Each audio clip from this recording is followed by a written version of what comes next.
भारतीय उपमहाद्वीप, इसका आज सबसे पवित्र दिन है। मुझे नहीं लगता कि, ठीक है राजनीतिक रूप से हमारे दूसरे दिन भी हैं जो बहुत महत्वपूर्ण हैं, लेकिन ये दिन तो इतना पवित्र है कि इसके बारे में कुछ कह पाना बहुत मुश्किल है। सबसे अच्छी बात यह है कि आप लोगों ने आज के दिन ये कार्यक्रम रखा, और आज भी, हालांकि इससे ज़्यादा उम्मीद हमेशा रहती है, लेकिन फिर भी अच्छा लगता है कि कुछ संगठन हैं देश में जिनको ये दिन याद रहता है, इस दिन का महत्व याद रहता है। और आज के दिन हमारे उन शहीदों के लिए जिनकी शहादत हमारे इतिहास का सबसे प्रमुख अध्याय है, उनके लिए आप लोग कुछ न कुछ करने का प्रयास करते हैं। और मेरे लिए इससे बड़े गौरव की बात क्या हो सकती है कि ऐसे दिन में आपने एक साधारण पत्रकार को इसलिए समझा कि वो आपसे आमने सामने की बात करे। विषय पर आता हूँ जो हम लोगों ने आज की बातचीत के लिए रखा था, वो ये था कि समकालीन दुनिया जो इस समय है और जो मानवीय मूल्य मनुष्यों ने अपने आप अपने लिए डिसाइड किए थे, उनका आज क्या हाल है, इस पर आप लोगों से बातचीत करने के लिए मुझे आपके आयोजकों ने कहा था, और उनकी बातचीत से ये तय हुआ था कि इस विषय पर बातचीत करेंगे। तो समकालीन दुनिया पर बातचीत करने की शुरुआत करते हुए सबसे पहले मैं मानव जाति का जो इतिहास है, वो इतिहास जिसे अब हम काफ़ी हद तक, जिसके प्रमाणों तक हम मनुष्यता पहुंच चुकी है और जिसमें उत्तरोत्तर पुष्टि हो रही है, विकास हो रहा है, उसकी बात से मैं अपनी बात शुरू करूंगा। जो हमारे पास तथ्य उपलब्ध हैं दुनिया में मनुष्यता के पास, उसके अनुसार कोई 20 लाख साल पहले हमारे पास जो फॉसिल्स वगैरह हैं, उससे पता लगता है कि दुनिया में 20 लाख साल पहले आज हम लोग जो हैं मनुष्य के तौर पर, हमसे मिलता जुलता प्राणी इस धरती पर सबसे पहले इस आकार स्वरूप में पाया गया, जिस आकार स्वरूप में आप हम हैं।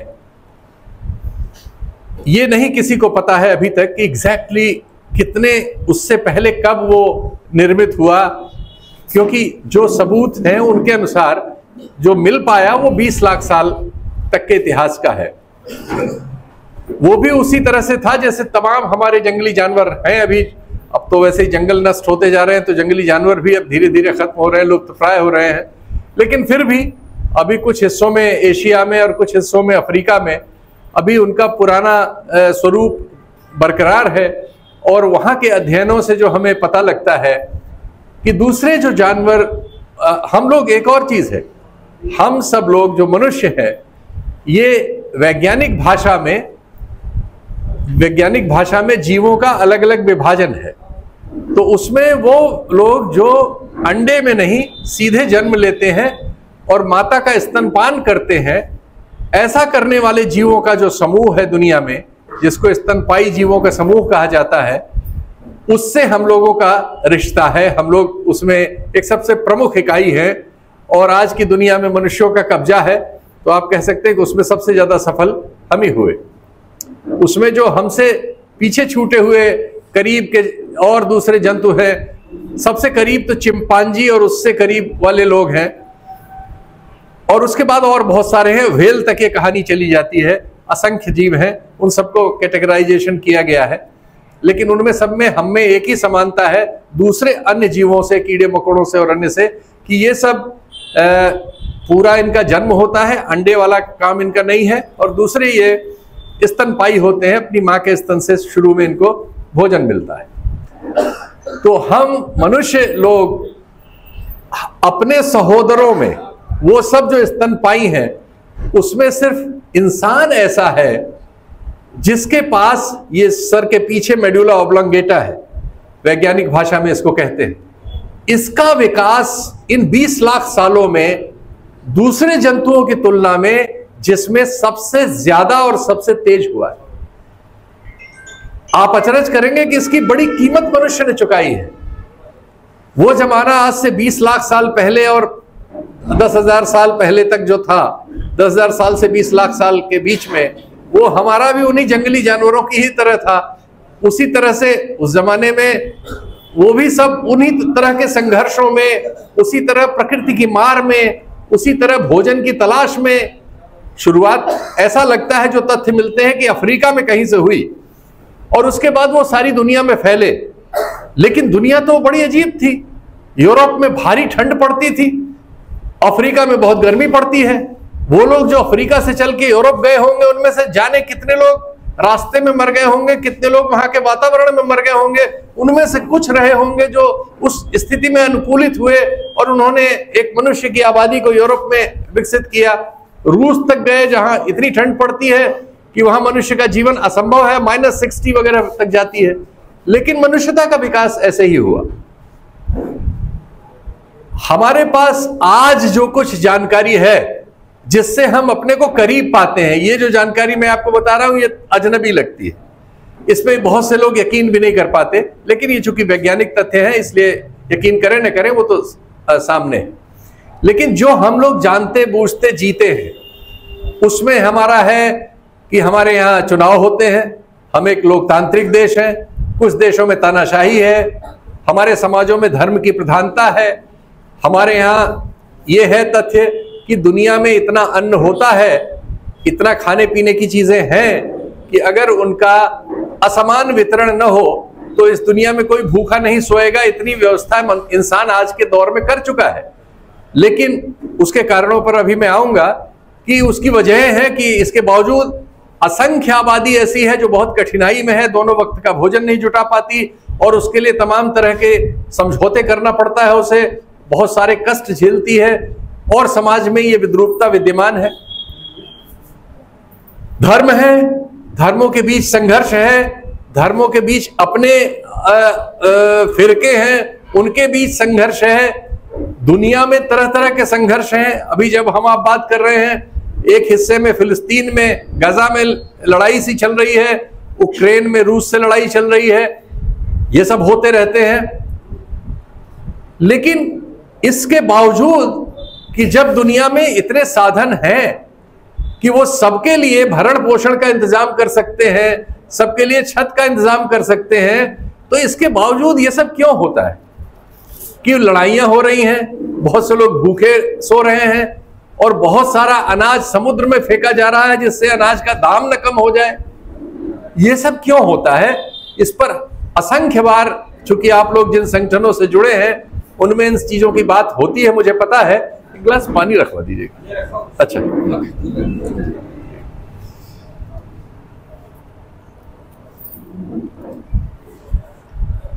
तो दुनिया में मनुष्यता के विकास की कहानी में इसीलिए ला रहा था कि इन सवालों के उत्तर आज के परिवेश में खोजने की कोशिश करते समय मनुष्यता के विकास क्रम को साथ लिया जाए। जो धर्मों के इतिहास हैं, सभी धर्मों के जो ज्ञात उसके बारे में तथ्य हैं, वो 4 से 5,000 साल पुराने से ज्यादा नहीं है। सभी धर्मों के मनुष्यता तो मैंने बताया कि जो उपलब्ध जानकारी वो 20 लाख साल पुरानी है हमारे पास। लेकिन जो धर्म है, सारे धर्म, वो सब धरती पर पिछले 4,000 साल के आसपास धरती पे सृजित किए गए मनुष्यों द्वारा मनुष्यों के लिए। जो राजनीतिक व्यवस्थाएं हैं ये सब तो बहुत नई है, क्योंकि जो हमारा पिछला इतिहास है वो मारकाट का इतिहास है, कब्जे का है, और वो हमें बताता है कि हम जंगली जानवरों के बहुत ज्यादा करीब थे। उनमें भी मारकाट होती है, उनमें भी एरिया के लिए लड़ाई होती है। शेरों वगैरह के बारे में आप डिस्कवरी, आजकल तो चैनल वैनल पे बहुत जानकारियां आ जाती है, आप सब देख सकते हैं कि जिन इलाकों में वो रहते हैं अपने क्षेत्र के लिए अपने से दूसरे से लड़ाई करते हैं। जो हमारे रणथंभौर वगैरह में बाघ है, ये सब भी अपने अपने एरिया को डिमार्केट करते हैं और दूसरा कोई आ जाता है तो जानलेवा इनके यहाँ युद्ध हो जाता है। ऐसा ही मनुष्य करता रहा है, कर तो अभी भी रहा है, लेकिन पहले तो यही करता रहा था। और तब जब उसने कुछ लड़ने भिड़ने के लिए औजार बना लिए थे और औजार बनाना शुरू कर दिया था, तब इसमें और गति आ गई थी। और पिछले जो 1,000 साल 1,500 साल हैं वो तो पूरे रक्त रंजित हैं, सारी दुनिया में आदमियों द्वारा आदमियों का खून बहाए जाने से भरे हुए। इसके बाद मनुष्यता में कुछ आप कह सकते हैं कि ज्ञान का चूंकि विकास उत्तरोत्तर होता रहा है, पिछले 20 लाख सालों से, और खासकर पिछले 7-8 हजार 10 हजार सालों में ज्ञान का विकास मनुष्य में बहुत तेजी से हुआ है। उसके मस्तिष्क का विकास बहुत तेजी से हुआ है।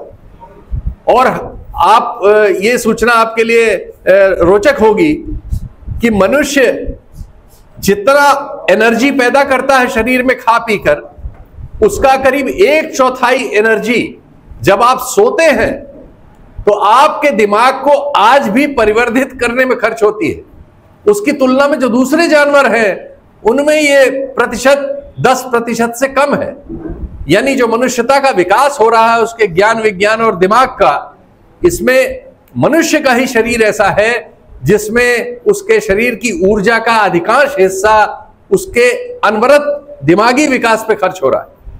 और इसकी वजह से ऐसा हुआ है कि मनुष्य दूसरे जानवरों से पहले बहुत सारी चीजें करके उनसे सबसे बहुत आगे निकल गया, और अब सारी पृथ्वी पर दूसरे जानवरों को नियंत्रित करने में या नष्ट करने में उसी की भूमिका है, और अपने आप को भी नष्ट करने और नियंत्रित करने में।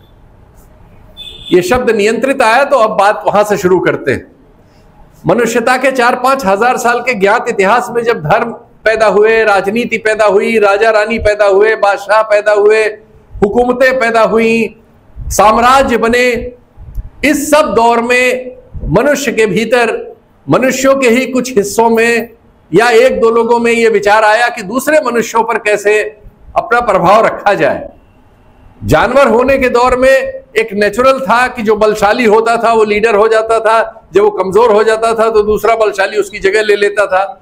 मनुष्यता में भी ये सब कुछ हद तक चला होगा, लेकिन उसके बाद उसका रोल बदला और उसमें मस्तिष्क का प्रयोग होने लगा, और मस्तिष्क ने वो तर्क गढ़ने शुरू किए जिससे दूसरे लोगों पर नियंत्रण कैसे किया जाए, ये तरीके सामने आने लगे।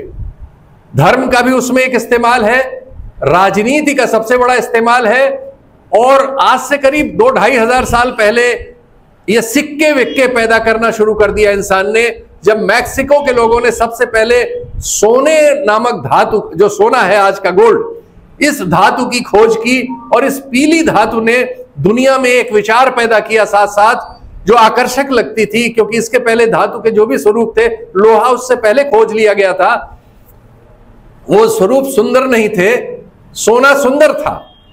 और सोना धीरे धीरे फिर विनिमय का आधार बना। शुरुआती सिक्के जो हैं वो उनमें सोने का प्रयोग है। दुनिया में जो हमें खुदाई वगैरह में निकलते हैं, जो बहुत शुरुआती हैं, सबसे पुराने हैं, आदिमकालीन हैं, उनमें सोना है। तो सोना एक धातु आई जिसने मनुष्यों के बीच एक ताकत के एक नए हिस्से का, एक ताकत तलवार की थी, धर्म की थी, राजनीति की थी, लेकिन एक ताकत पैदा हुई जो विनिमय से पैदा हुई, व्यापार की ताकत, वो सोने की खोज मैक्सिको में होने से हुई। 2000 साल या उससे पहले की बात है, ईसा पूर्व की ये बात है। इसने मनुष्यता के भीतर एक शक्ति के संतुलनों के जो 2-3 कारक हैं, उनमें से एक नए कारक को जन्म दिया। और आज हम जिस युग में हैं, ये कारक सबसे प्रभावशाली हो गया है, जब अर्थ सबसे प्रधान है। बाकी चीजें हैं, धर्म भी प्रधान है, राजनीति भी प्रधान है, लेकिन अब ये सब अर्थ के नियंत्रण में है। 2000 सालों में मनुष्यता के विकास के साथ साथ ये सब हुआ। अब हम कंटेम्परेरी टाइम्स, अपने 100-150 साल में आना चाहते हैं। इस दौरान क्या हुआ? पिछली सदी में 2 बड़े विश्व युद्ध हुए, पहला और दूसरा। 15 से पहले एक हुआ और फिर दूसरा 45 तक खत्म हुआ। दूसरे विश्व युद्ध के बाद इस बीच मनुष्यता ने फ्रांस की क्रांति देख ली थी, मार्क्स पैदा हो चुके थे, मार्क्सवाद पैदा हो चुका था, रूस में 17 में क्रांति हो चुकी थी। दुनिया में पहली एक व्यवस्था ऐसी आ गई थी जो अस्वाभाविक थी।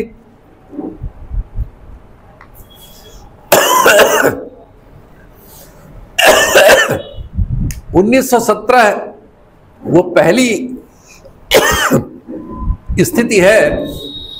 हालांकि फ्रांस की क्रांति को उसका बेस स्ट्रक्चर माना जा सकता है, लेकिन वो ऐसी स्थिति थी जिसमें चली आ रही सारी व्यवस्थाओं को, जो 4-5 हजार साल में सृजित हुई थी, चाहे वो धर्म के आधार पर रही हो, अर्थ के आधार पर रही हो, राजनीति के आधार पर रही हो, राजा रानी के आधार पर, सामंतवाद के आधार पर रही हो, उन सबको उलट देने वाली एक व्यवस्था आई और उसने 1917 में रूस में क्रांति के बाद एक सोवियत संघ नाम का देश बनाया और जिसमें मजदूरों का शासन हो गया।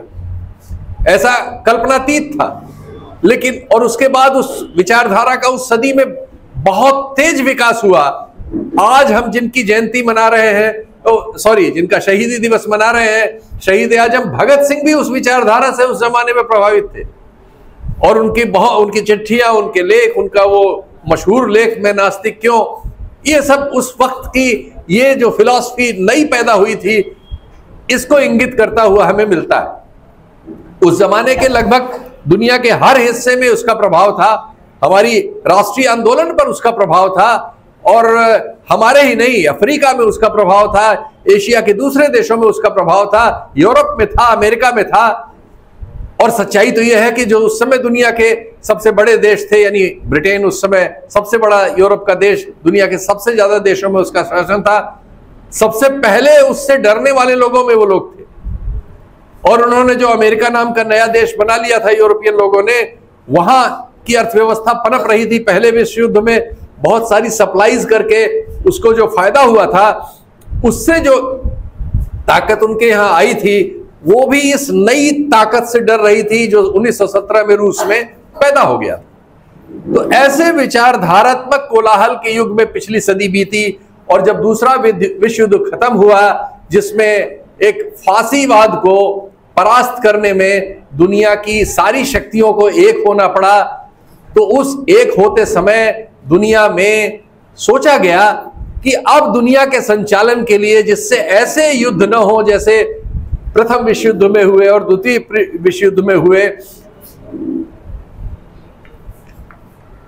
जिसमें सारी दुनिया इन्वॉल्व हो गई और दुनिया की बहुत बड़ी आबादी मारी गई, बहुत सारे देश पूरे पूरे नष्ट हो गए, बहुत सारा धन जन हानि सब हुई, औद्योगिक हानि हुई और सारी औद्योगिक ताकत को युद्धों में लगाना पड़ा। और सबसे बड़ी बात थी कि बहुत सारे देश साम्राज्यवादी जुए से आजाद हो गए, जिसमें भारत भी एक है, हम भी एक हैं उसमें से। पाकिस्तान चलिए अलग हो गया, लेकिन आजाद तो उसी दौर से और उसी प्रभाव से हुआ। बांग्लादेश, पाकिस्तान, बहुत सारे देश एशिया के, दुनिया के। तो तब यूनाइटेड नेशंस ये हमारे सामने आया और ऐसे बहुत सारे फैसले हमने मानवता के लिए किए, जिनको प्रगतिकामी कहा जाता है, जिनको आज के युग का मूल्य कहा जाता है, जिस पर हम बात करना चाहते हैं। वो मूल्य क्या थे? और वो इस डर से पैदा हुए कि जो सोवियत संघ में हुआ है, रूस में हुआ है, ये सारी दुनिया में ना हो जाए, क्योंकि वो होने लगा था। यूरोप में बहुत जगह होने लगा था, अफ्रीका में बहुत जगह शुरू हो गया था, लैटिन अमेरिका में हुआ, बाद में उसके असर से क्यूबा वगैरह बने, आज भी सारे लैटिन अमेरिका में लड़ाई जारी है, एशिया में वियतनाम वगैरह, चीन वीन सब बने, वो सब उसी धारा के प्रभाव से बने। तो जो वर्तमान व्यवस्था उस समय तक थी, जिसको मैंने बताया कि पूंजी का निजाम जो था, कैपिटल, पैसा, व्यापार से पैदा होने वाली जो ताकत थी, वो निजाम जो दुनिया को चला रहा था, वो डर गया था उससे। और उसने समझौते में कुछ ऐसे मूल्य मानवता के सामने पेश किए जिनको दुनिया के सभी देशों ने अंगीकार किया, हमने भी, भारत ने भी किया। उनमें क्या था कि मनुष्य के भीतर जितने विभाजन हैं, रंग भेद का, नस्ल भेद का, छोटा बड़ा होने का, रईस गरीब होने का, किस देश में कौन रहता है, किस देश में कौन नहीं रहता है, इस तरह के सारे विभाजन मनुष्यता के विरुद्ध माने जाएंगे। एक और बहुत महत्वपूर्ण बात हुई, जो बहुत ही महत्वपूर्ण है और उसी समय हुई, उसके पहले उस पर बहुत से विचार हुए थे, हुआ नहीं था। स्त्रियों को पुरुषों के बराबर मानवीय हक दिए गए। सारे तर्क, वैज्ञानिक तर्क रख के प्रूव किया गया कि स्त्री और पुरुष में सिर्फ जेंडर का फर्क है, मनुष्य होने के नाते उनमें और कोई फर्क नहीं है। और वो सारे हक जो किसी पुरुष के लिए हैं, वो सारे हक स्त्रियों के लिए, और ये सारे दुनिया में सार्वभौम तरीके से स्वीकार किया गया। और दुनिया में ये जितनी गैर बराबरी की चीजें थी ये सब चैलेंज हुई, ये सब मूल्य अख्तियार किए गए। और उसके बाद आपने देखा कि दक्षिण अफ्रीका से रंग भेद खत्म हुआ, जहां काले गोरों की व्यवस्था थी, जहां गांधी जी फर्स्ट क्लास का टिकट लेके एक रेल के डिब्बे से ढकेल दिए गए थे, क्योंकि वहां यह था कि आप अगर काले या भूरे हैं तो आप फर्स्ट क्लास में टिकट हो चाहे ना हो आप नहीं बैठ सकते, उसमें सिर्फ सफेद अंग्रेज बैठ सकता है। और उसके बाद जो कुछ हुआ आप लोगों ने सबने पढ़ा है, उसको मैं दोहराऊंगा नहीं, लेकिन उस देश में रंग भेद खत्म हुआ और जिनका वो देश था काले लोगों का, उनका वहां शासन हुआ दक्षिण अफ्रीका। और आज तो उल्टा हो रहा है, आज अमेरिका में और पश्चिम में ये बहस चल रही है, चूंकि वो एक नया कानून लाए हैं कि गोरों के पास जो जमीनें वगैरह वहां अभी है, वो जमीनें उनकी सरकार कभी भी उसका अधिग्रहण कर सकती है और कालों में बांट सकती है। इस पर आजकल वहां विवाद चल रहा है। तो ये सब बड़े परिवर्तन दुनिया में हुए, लेकिन इसके साथ साथ ये एक रणनीति थी। दरअसल मैंने आपको बताया कि वो सारे देश जो दूसरे विश्व युद्ध की वजह से बहुत कमजोर हो गए थे, बहुत सारा उनका धन, बहुत सारी उनकी फैक्ट्रियां, बहुत सारे जन लड़ाई में नुकसान में गए थे, यूरोप तहस नहस हो गया था इस लड़ाई से। सबसे बड़ा देश जर्मनी एक जमाने में वहां वो तो लड़ाई का सूत्रधार था, वो एकदम ही तबाह हो गया था। और तबाही तो फ्रांस, स्पेन, इटली, ब्रिटेन सब में ही आई थी। तो उस समय उन लोगों ने कि उस स्थिति का फायदा उठाकर कहीं दुनिया में मूलभूत बदलाव सोवियत संघ की तरह न हो जाए, उन्होंने इन मूल्यों को स्वीकार किया और यूनाइटेड नेशन की बॉडी के तहत सारी दुनिया में उन मूल्यों के प्रचार प्रसार के लिए काम किया। लेकिन उस दौर का जो सबसे बड़ा मूल्य था, जो उसके पहले उसकी कोशिश तो हो रही थी 100 साल 150 साल से, लेकिन जो सबसे ज्यादा प्रभावशाली ढंग से आया उसका नाम था लोकतंत्र। नाम था, है और रहेगा लोकतंत्र, लोकशाही। दुनिया में सामंतशाही को गलत माना गया, यानी राजे रजवाड़े जो होते हैं, दुनिया में रंग के आधार पर, धर्म के आधार पर या नस्ल के आधार पर या धन के आधार पर, किसी भी आधार पर किए गए विभाजन की जगह लोकतंत्र को अंगीकार किया गया। और लोकतंत्र को अंगीकार जब किया गया, लोकशाही हुई। लोकतंत्र माने सबकी भागीदारी, ऐसा राज जिसमें राज को बनाने और चलाने के लिए एक पंचायत अपना खुद फैसला करती है। जैसे आप बहुत साधारण तरीके से पंचायत जैसे समझते हैं, वही एक बड़ी पंचायत है लोकतंत्र देश के तौर पर। यह पैदा हुई दुनिया में, और उन देशों में जिनमें सामंतशाही थी, बहुत सारे अरब मुल्कों में, इनमें उनमें, इन सब में, अफ्रीका में बहुत जगह तरह तरह की सैनिक और दूसरी तानाशाहियां थी। इन सबको हमेशा धिक्कारा गया। जहां रंग भेद चल रहा था अफ्रीका में, उनको कहा गया इसको खत्म करिए, अल्टीमेटली वो खत्म हुआ। जहां नस्ल भेद थे अफ्रीका वगैरह में, फ्रांस वगैरह से लोग वहां शासन करते थे, उनको विड्रॉ होना पड़ा। ये सब चीजें दुनिया में हुई, और ये सब करते हुए लोकतांत्रिक देशों ने अपने को समाजवादी प्रणाली से बेहतर बताने के लिए, रूस से बेहतर बताने के लिए बहुत सारे मानवीय फैसले अपने अपने समाजों के लिए किए। उन मानवीय फैसलों का ही तकाजा है कि आज लड़ाई कहीं गल्फ में होती है, इराक में, सीरिया में या कहीं, तो आप लोग खबरें पढ़ते हैं कि वहां से तमाम लोग नाव में बैठ के भाग रहे हैं। कहां भागते हो? यूरोप भागते हैं। इसलिए कि उन कानूनों के तहत, यूरोप में उन कानूनों के तहत जो मनुष्यता ने स्वीकार किए द्वितीय विश्व युद्ध के बाद, उनके यहां अगर कोई नागरिक आ जाता है दुनिया से मारा, भटका, लूटा, परेशान, तो उसको शरण देने के लिए वो बाध्य है।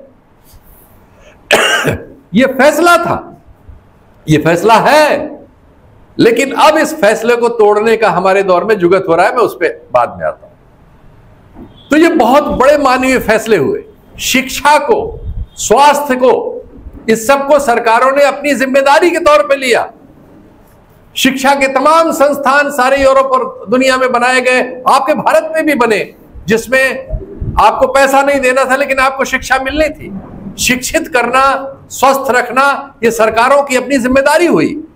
बुजुर्ग हैं तो उनको पेंशन वगैरह देना, उनके स्वास्थ्य का ख्याल रखना, जिनके पास आवास नहीं है उनके लिए आवास की व्यवस्था करना, यानी ये बहुत सारे मानवीय फैसले मनुष्यता ने अपने आप अपने लिए द्वितीय विश्व युद्ध के बाद बने हुए विश्व में मूल्यों के तौर पर सॉरी अपने लिए तय किए और इन पर काम शुरू किया, और इनका फायदा मनुष्यता को हुआ।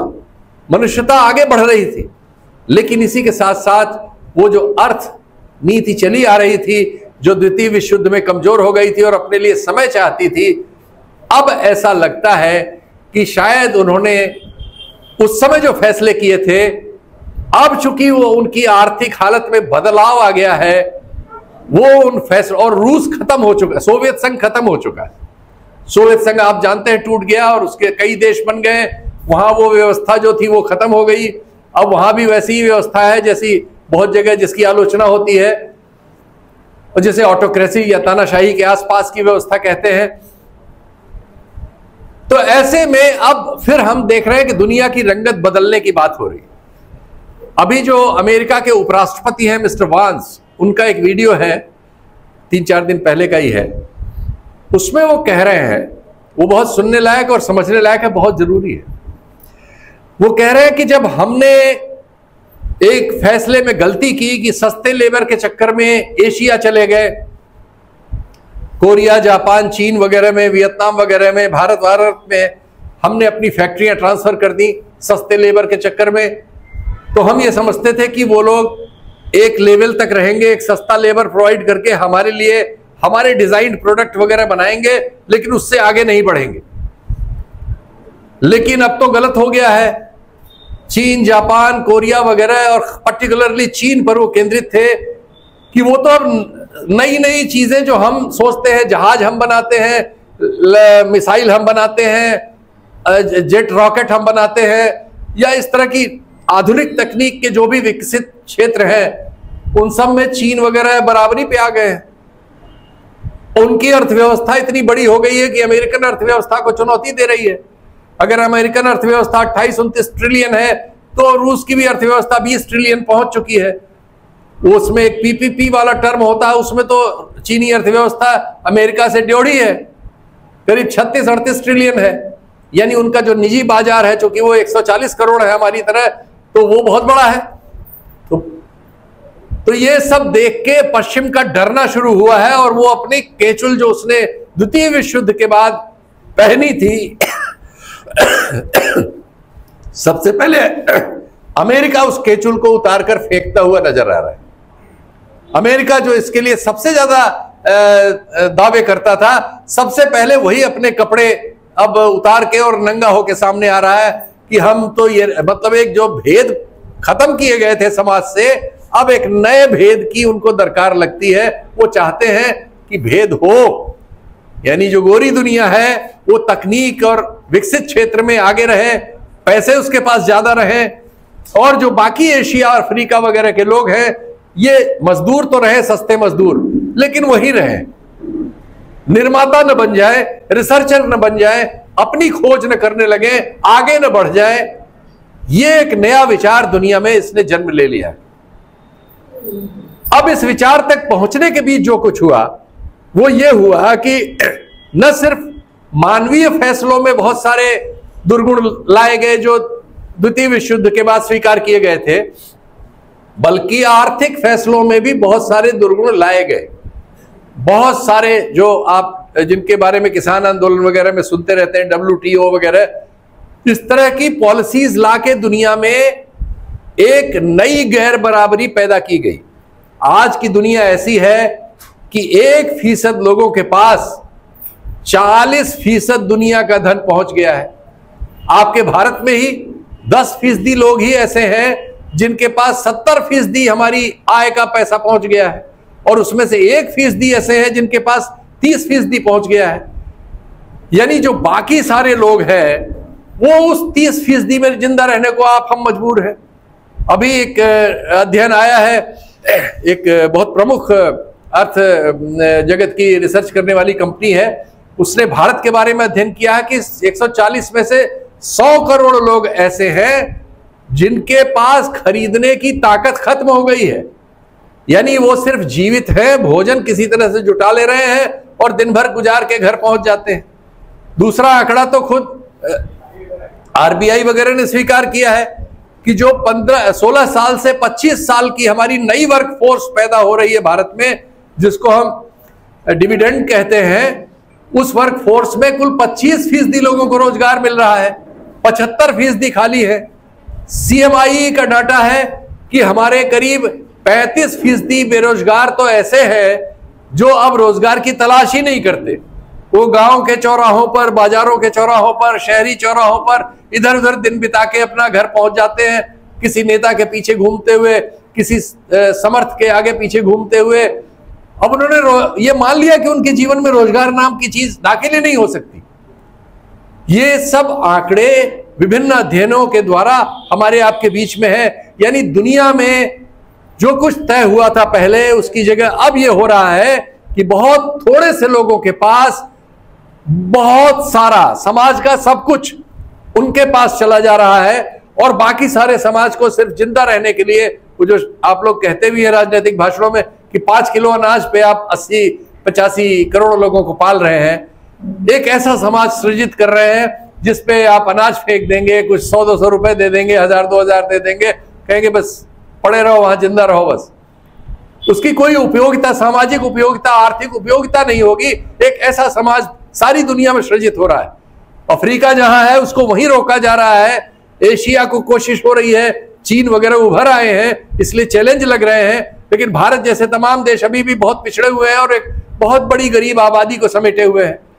गुजरात जिसको मॉडल कहा जाता है, वहां 50% स्त्रियां, वैसे हमारे पूरे देश में भी आंकड़ा इसी के आसपास है, हमारी स्त्रियों का आधा रक्ताल्पता का शिकार है। रक्ताल्पता माने उनको ऐसा भोजन नहीं मिलता, ये आप उनको सड़क पे जाते हुए बच्चों, स्त्रियों को स्वास्थ्य से देख सकते हैं कि उनके शरीर में लौह अयस्क जितना होना चाहिए, किसी स्वस्थ शरीर में जितना होता है उतना उनके शरीर में नहीं है। और आप किसी सिविल अस्पताल में चले जाइए और ब्लड टेस्ट की रिपोर्ट्स देख लीजिए, ग्रामीण परिवेश से या मजदूर परिवेश से, साधारण परिवेश से आने वाली स्त्रियों के ज्यादातर मामलों में हीमोग्लोबिन जो है 10% से कम मिलता है। ये हमारी सामाजिक सच्चाई है। 40% बच्चे गुजरात मॉडल में कुपोषण के शिकार हैं। जिस गुजरात में सबसे ज्यादा रईस लोग आते हैं, अंबानी अडानी दोनों वहीं के हैं, दर्जनों तो ऐसे हैं जो इस देश का बैंकों का करोड़ों लेके भाग गए हैं और वहां से घोटालों की रोज खबर आती रहती है, फिर भी सबसे रईस लोग गुजरात के हैं और वहां 40% बच्चे कुपोषित हैं।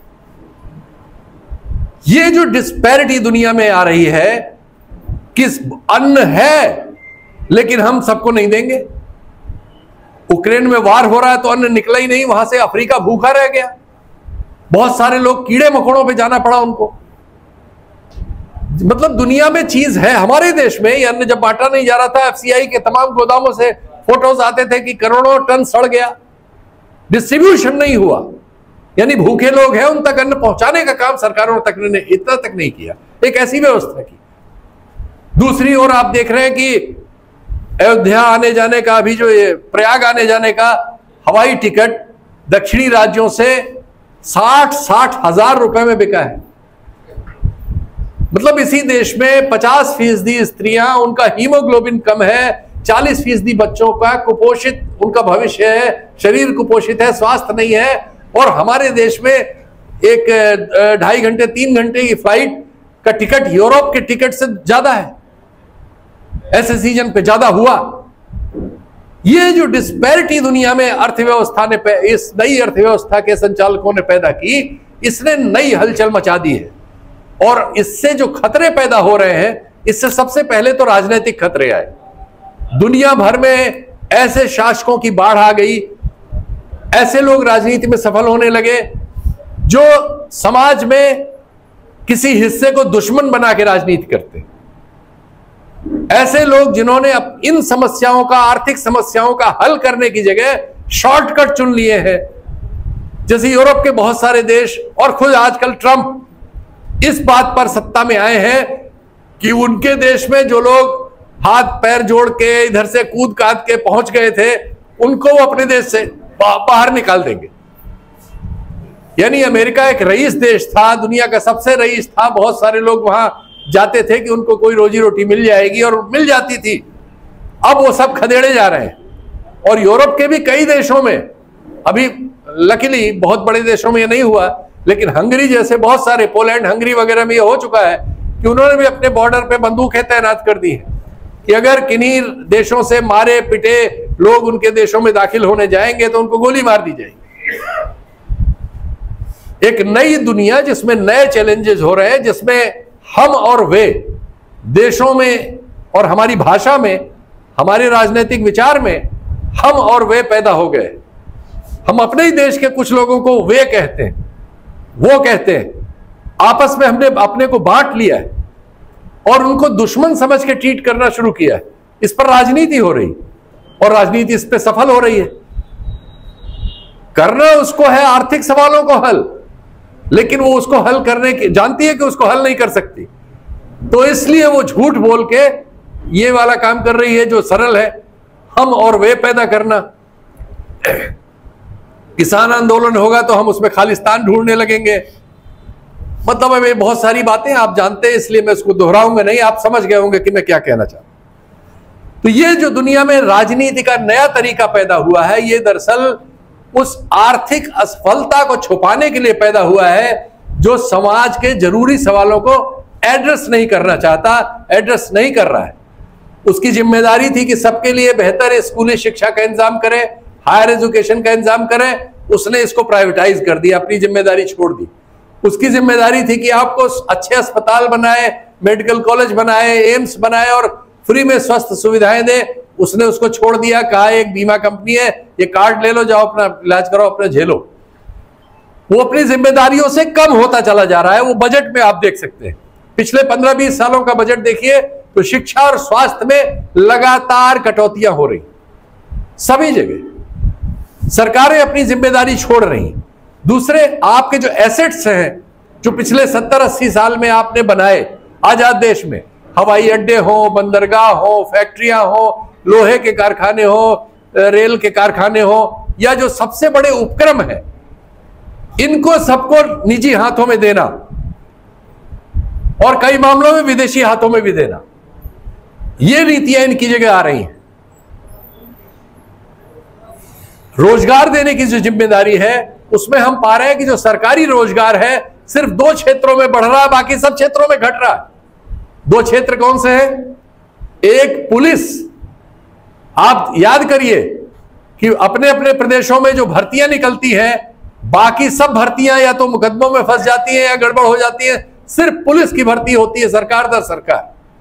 और दूसरी टैक्स अथॉरिटीज, यही 2 एरिया है जिसमें सरकार अपनी भर्तियां आज के दौर में विभिन्न राज्य सरकारें और केंद्र सरकार कर रही है, बाकी सब में कम कर रही है। रेलवे में 2 से 2.5 लाख लोगों को कम किया गया है। सरकारी प्रशासन में जो 3 करोड़ के आसपास लोग टोटल थे, उनकी संख्या 2.61 हो गई है। और इसमें सब जगह सबको बैंकों वगैरह में आपके कर्मचारी दोस्त होंगे, बहुत सारी एसोसिएशन वगैरह चलाते हैं, आप पूछ लीजिए, नई भर्तियां रोकी जा रही हैं, आदमियों पे काम लादा जा रहा है। और उनकी सुविधा यह है कि जो नई तकनीक के विकास हो रहे हैं, टेक्नोलॉजी के जितने विकास हैं, वो सब मनुष्यों की जरूरत खत्म कर रहे हैं। फैक्ट्रियों का संचालन रोबोट करने वाले हैं। आने वाला भविष्य तो बहुत ही अजीब है। फैक्ट्रियों के सारे संचालन रोबोट करेंगे, बहुत सारे। आपके जो लाइब्रेरी, अब पढ़ने लिखने का काम करने के लिए भी अब चीजें सरल हो रही टेक्नोलॉजी से, लेकिन बहुत से लोगों का काम उससे छिन जाने वाला है। जैसे आप कोई भी सवाल, जितनी बातें मैंने की, इसमें किसी को आपको गलत लगे तो आप तुरंत, आजकल एआई के 5-6 टूल सबके फोन में है, आप उसमें टाइप करिए, उत्तर में आपको बता देगा कि उसमें क्या गलत है क्या सही है। तो लाइब्रेरी जाने की जरूरत नहीं है, रेफरेंस ढूंढने की जरूरत नहीं है, एक सवाल से आपको अपने हाथ के फोन में सब मिल जाए।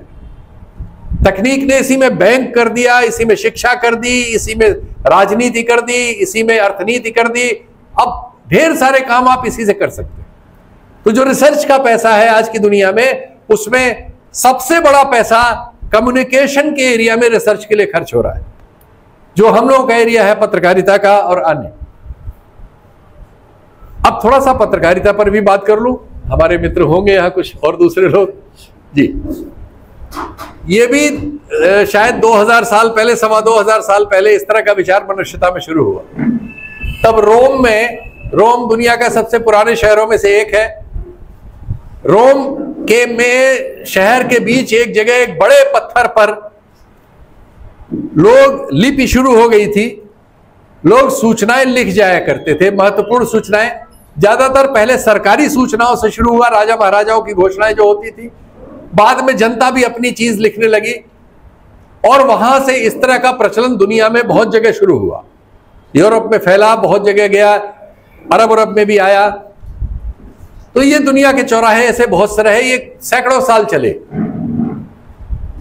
15वीं सदी में जर्मन लोगों ने जब सबसे पहले प्रिंटिंग प्रेस बनाई, तब सबसे पहले अखबार, जिसको हम लोगों ने इतनी पूरी सदी में देखा है, इसका जन्म हुआ। और अखबार यूरोप में आए पहले, फिर अन्य जगहों पर गए। और हमारे यहाँ 1700 से 1800 के बीच एक अंग्रेज ये मशीन लेके आया छापने वाली, और पहला अखबार एक अंग्रेज ने निकाला। और आप अचरज करेंगे, आज से 300 साल पहले भारत में अंग्रेजी राज में अंग्रेज द्वारा मशीन लाकर निकाले गए अखबार में उस समय की सरकार की आलोचना होती। 300 साल पहले जो पहला अखबार एक अंग्रेज ने भारत में निकाला, वो उस समय सरकार, अपनी सरकार की, ब्रिटिश सरकार की आलोचना करते हुए अखबार के तौर पर हमारी स्मृति में आया। और वहां से आज हम कहां आ गए हैं। खैर, इसके बाद तकनीकी विकास के साथ एक समय तो ऐसा हुआ कि अखबार जो है निकालना सरल हुआ। एक छोटा छापाखाना खोल के बहुत सारे हमारे पूर्वजों ने, जो मीडिया के पूर्वज हैं, उन लोगों ने इस देश में नागरिकीय स्वतंत्रता, नागरिकीय अधिकार, लोकतंत्र, सामाजिक व्यवहार, सरकारों की जिम्मेदारियों पर अखबार निकाले, विशेष एरिया पर भी निकाले, और उन्होंने पत्रकारिता की। अंग्रेजी राज के जाते जाते हमारे यहाँ पत्रकारिता की एक प्रबल धारा पैदा हो चुकी थी, जिसमें देश प्रेम भी था उस जमाने में, आजादी की लड़ाई भी थी, और नागरिकों के पक्ष में खड़े होने की उनकी भूमिका भी थी। आजादी के बाद कुछ दिन नई सरकार का हनीमून पीरियड रहा, उसके बाद उसकी आलोचना शुरू हुई, और पत्रकारिता जो थी वो कहा गया, एक टर्म आया एंटी एस्टेब्लिशमेंट, यानी सत्ता विरोधी, जो भी सत्ता में है उसको पत्रकारिता चुनौती देती थी। और ये दौर रहा। उस जमाने की कांग्रेसी सरकारों को, इंदिरा गांधी वगैरह की सरकारों को, इंडियन एक्सप्रेस जैसे अखबार और अरुण शौरी जैसे पत्रकारों ने, और अंबानी के पिता उस समय उभर रहे थे एक रईस के तौर पे, इनको सबको एक्सप्रेस ने छीला। ब्लिट्ज अखबार निकलता था, ऐसे बहुत सारे अखबार निकले। कुछ अखबार तभी चापलूसी करते थे या मुख्य धारा के करने की कोशिश करते थे, लेकिन बहुत सारे थे, और असंख्य पत्रकार थे जो सरकार की गड़बड़ियों को सामने लाते थे। ऐसे कार्टूनिस्ट थे R.K. लक्ष्मण जैसे, जो इस आर्काइव में है, कोई भी गूगल करके उनको देखेगा। नेहरू के जमाने से नेहरू की छिलाई करते रहे, और नेहरू उस जमाने का लोकतांत्रिक लीडर थे।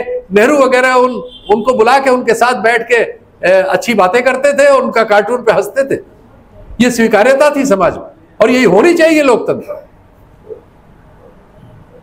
लेकिन अब हमें लगता है इसके बाद तकनीक में विकास हुआ। पहले काला सफेद प्रेस था, काले सफेद अखबार निकलते थे।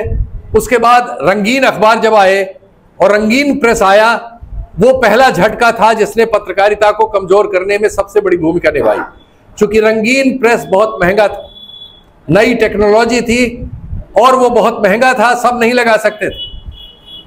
तो उस समय बड़े बड़े जो घराने थे अखबारों के, उन लोगों ने रंगीन प्रेस लगाए, और जो छोटा काला सफेद अखबार निकलता था, जो लोगों, जनमोर्चा जैसा एक अखबार फैजाबाद से निकलता था, मुझे याद है बहुत शुरू, अब तो पता नहीं वो दिखाई देता भी होगा कि नहीं। और ऐसे असंख्य अखबार, मतलब उतनी उसकी रीच अब नहीं होगी, वक्त बदला है।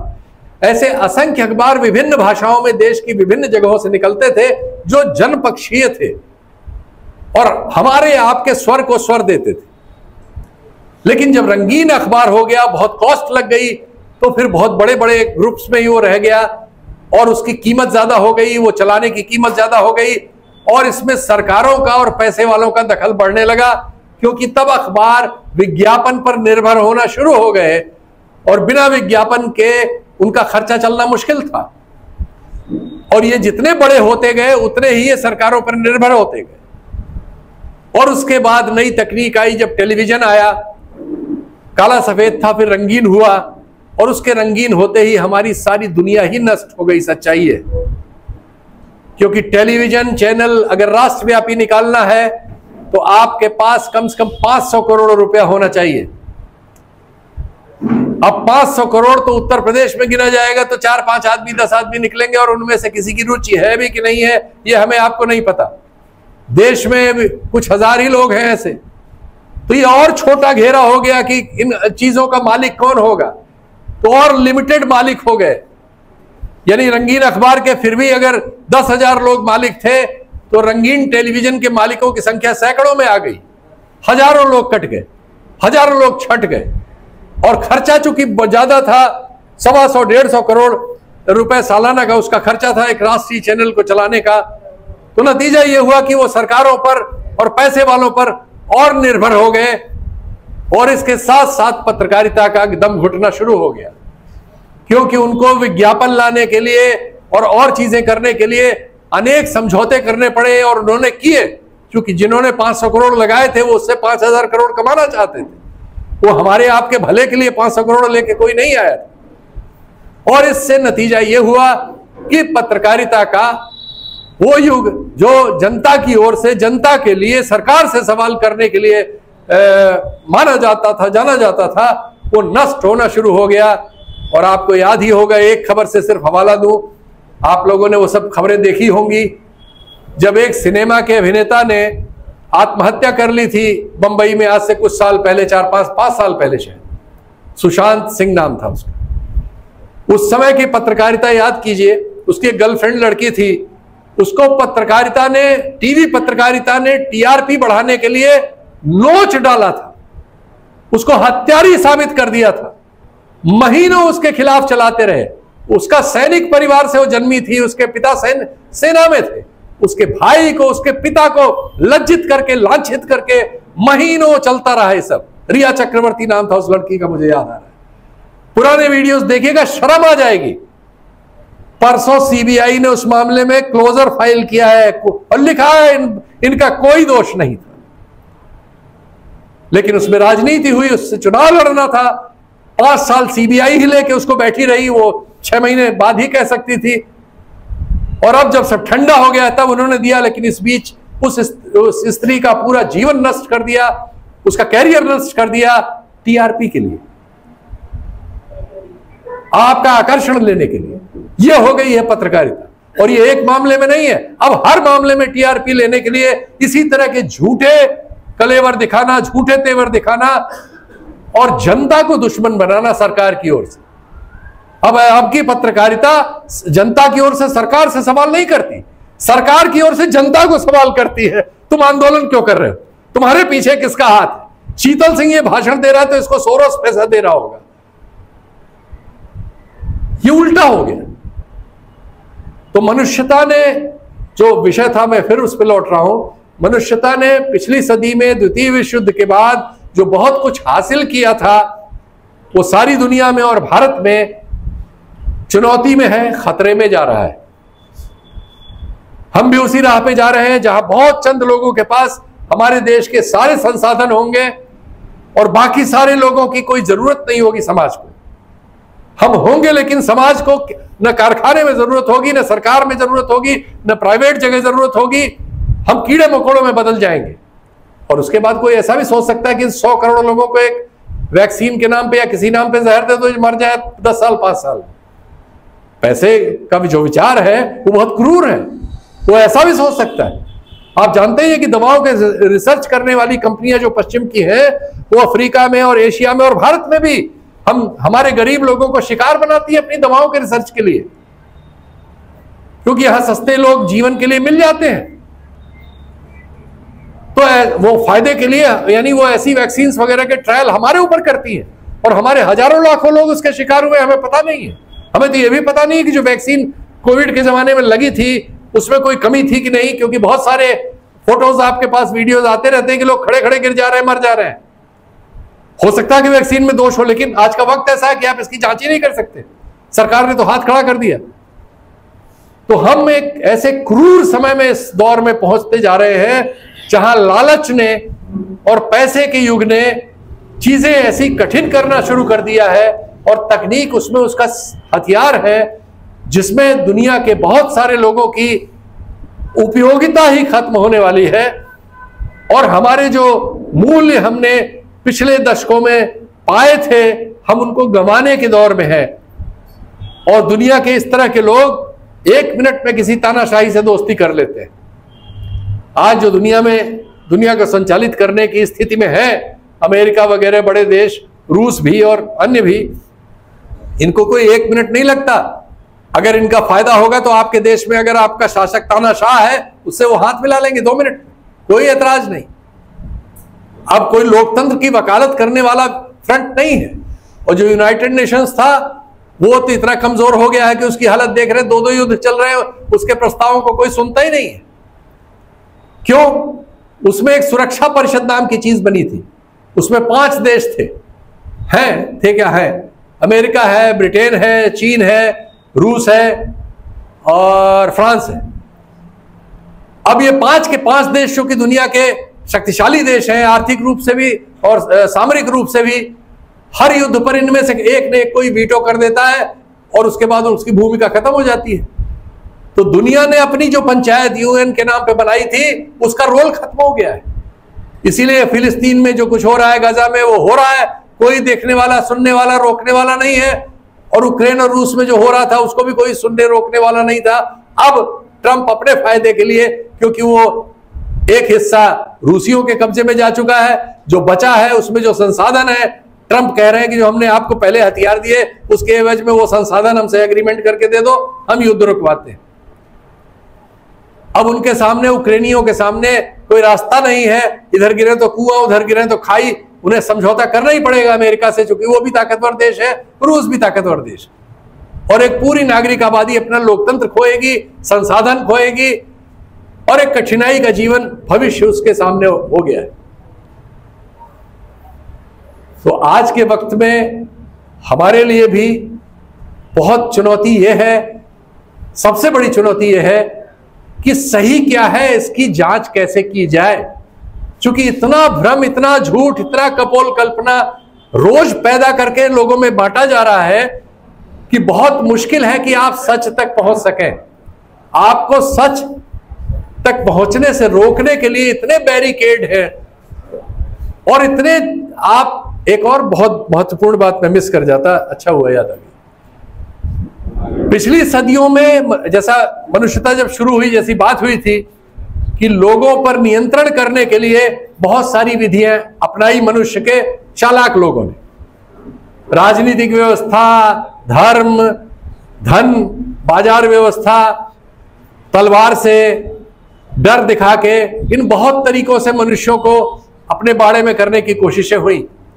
लेकिन ये जो युग है, जो पिछले 40-50 साल में डिजिटल क्रांति के दौर में जन्मा है, ये तो बहुत खतरनाक युग है। इसमें कोई तलवार नहीं चलाना, किसी को कुछ नहीं करना।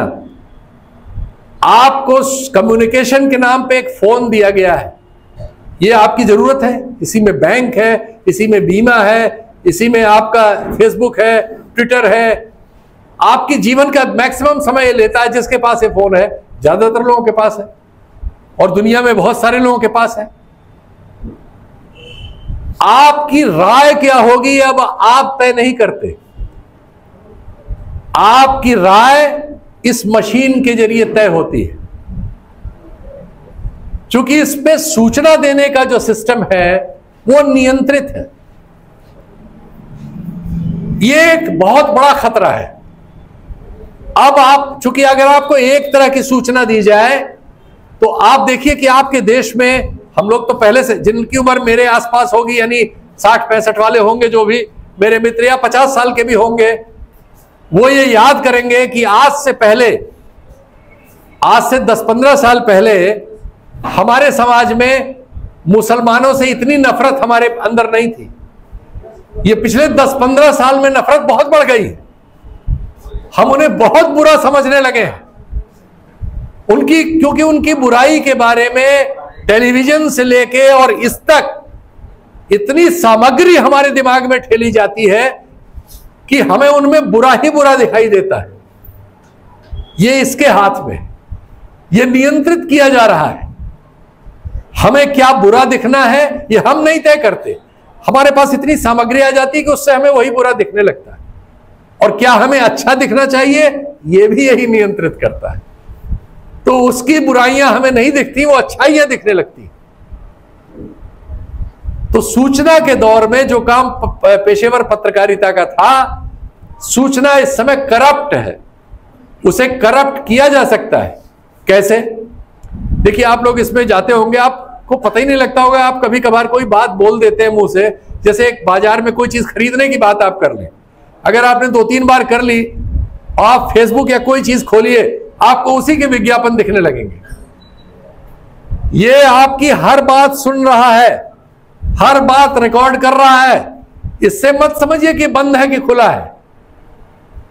ये आपके फोटो, आपका जीवन, आप कहां घूमते हैं, आपको बीमारी क्या है, आप क्या सोचते हैं, क्योंकि जहां आपने रिएक्ट किया इसने पकड़ लेना है। और इसका जो सॉफ्टवेयर है फिर आपको वही चीज दिखाने लगेगा। अगर आप ट्राई कोई भी कर लीजिएगा इस मेरे भाषण के बाद 1 घंटे बाद, जूता, कपड़ा, ज्ञान, विज्ञान, किताब, किसी पे बात कर लीजिएगा, आपको उसके विज्ञापन दिखने लगेंगे। दूसरी, ये सेग्रीगेट करता है। सेग्रीगेट माने विभाजित करता है। जैसे आपने ये जनवादी नौजवान सभा और किसने बुलाया है, SFI वगैरह, जो लोग भी भगत सिंह वगैरह को इज्जत देते हैं, उन लोगों ने बुलाया है।